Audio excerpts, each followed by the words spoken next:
Hey y'all, welcome back to the channel. Happy New Year's to every single one of y'all. I hope you guys had an amazing holiday, an amazing Christmas, an amazing New Year. I hope you guys are all safe and happy. I want to go ahead and start this year off right. I want to talk to you guys about a game that is coming out sometime within the first quarter of this year that I'm going to be playing and covering on my channel as soon as it drops. This game is called Gray Zone Warfare. To start this video off, I'm going to talk about the premise of Gray Zone Warfare. I'm going to get into some of the lore of this game, my thoughts. I'm going to touch base on everything that we already know about Gray Zone Warfare. But before we get into it, and if it ain't too much to ask, like and sub for more content like this.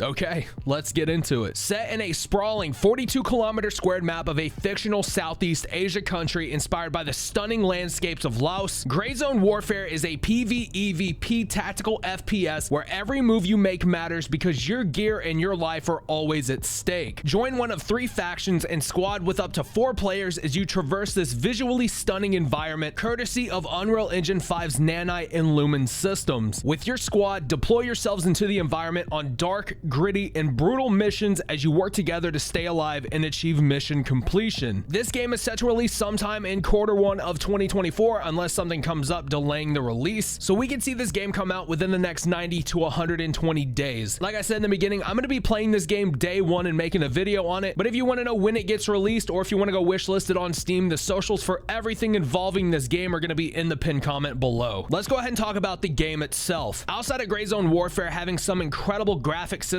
in place, Madfinger Games promises us an intense focus of realism, especially in the weapons department. These guys are bringing to the table an advanced simulation of external and terminal ballistics, ensuring accuracy by using real-world data for ammunition and protective materials. These guys are also giving us a unique health system very similar to a health system that you would see in a game like Escape from Tarkov. Now, since I've said the big bad words Escape from Tarkov, I want to go ahead and make something extremely clear, something that the head of communications at Madfinger and some of the devs wanted to make sure people know, and that is this game should not be seen as a Tarkov killer. A Tarkov competitor, sure, call it a close competitor all day, but Madfinger's intention is not to kill Escape from Tarkov. If anything, the guys over at Madfinger who are working on Gray Zone Warfare themselves are Tarkov enjoyers. Just because there's another tactical shooter extraction game coming out does not mean that it is going to kill Tarkov, but it will compete with it very heavily. Moving on, this game, like I mentioned in the beginning of this video, is going to be a PvEvP tactical FPS game. Breaking that down into numbers, there are 3 factions to choose from, those being the Lemang Recovery Initiative, the Mithras Security Systems, and Crimson Shield International, with 16 players per faction. You can also squad up with 4 people in a fire team within those factions. So in total, there are 48 actual players in the environment. As for the AI, Madfinger claims that we can expect over 1,000 AI enemies within the environment that are factions, bandits, military, etc. Another important thing I want to touch on is the time limit aspect, because a lot of people are concerned that with a map this big, time limits could be a massive issue. Well, thankfully, time isn't an issue in this game. Gray Zone Warfare is a game that you can truly take your time in. Plan out proper attack strategies, extraction routes, just about anything that requires time,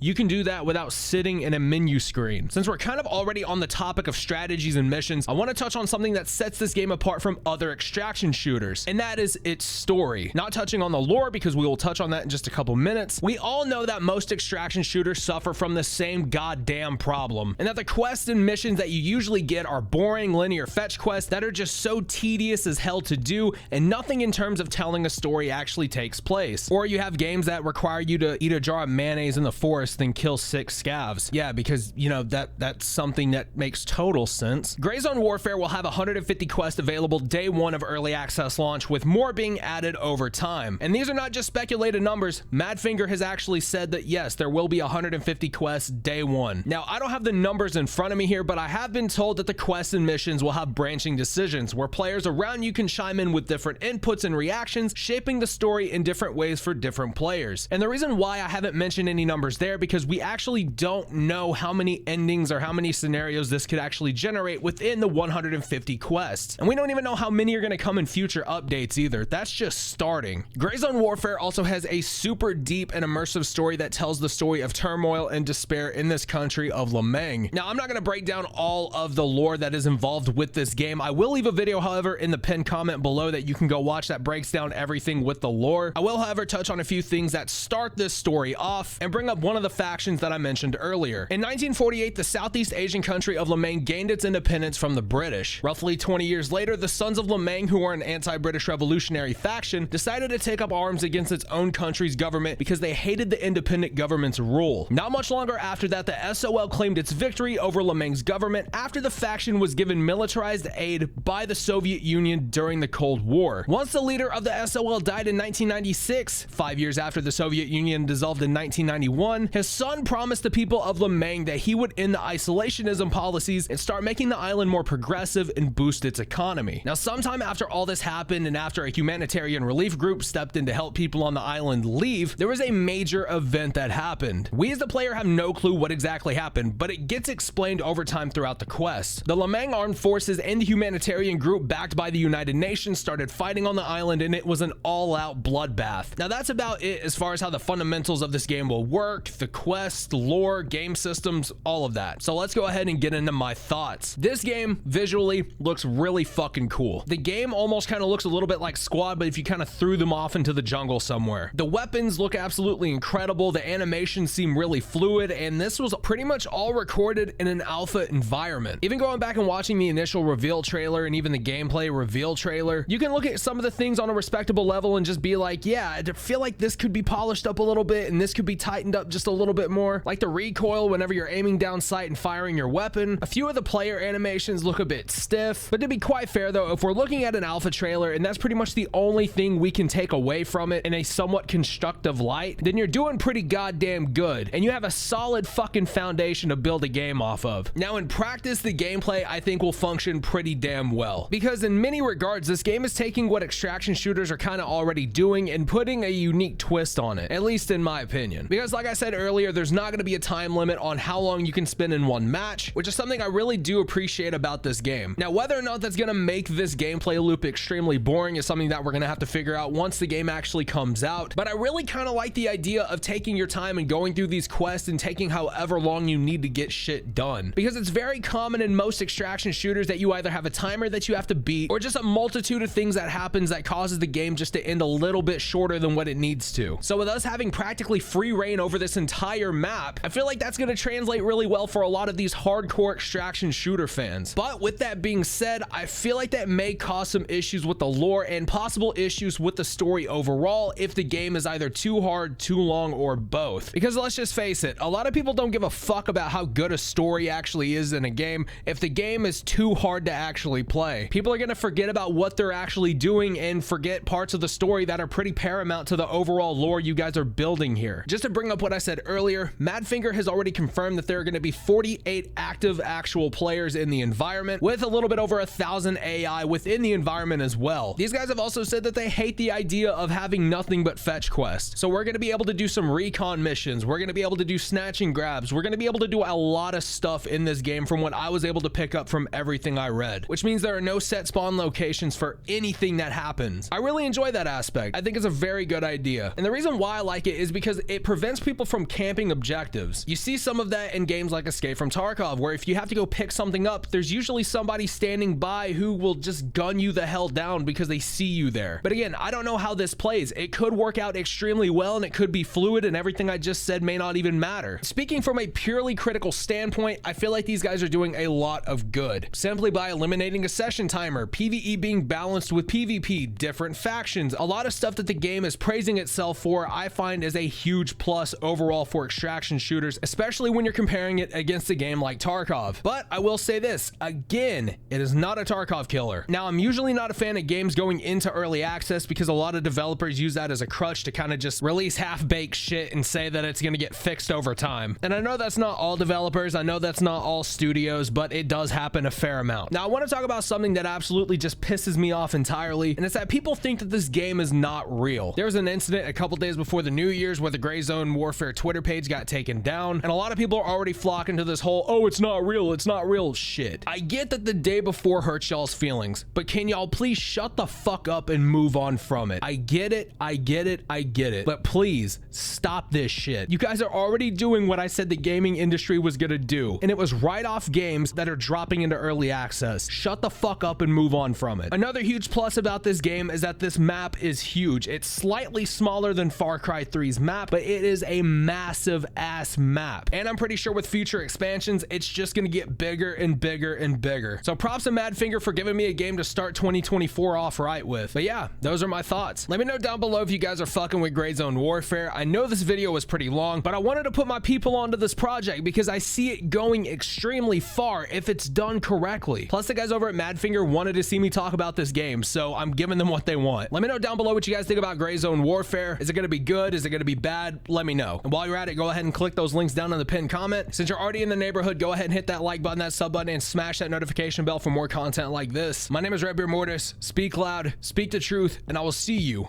in the next one.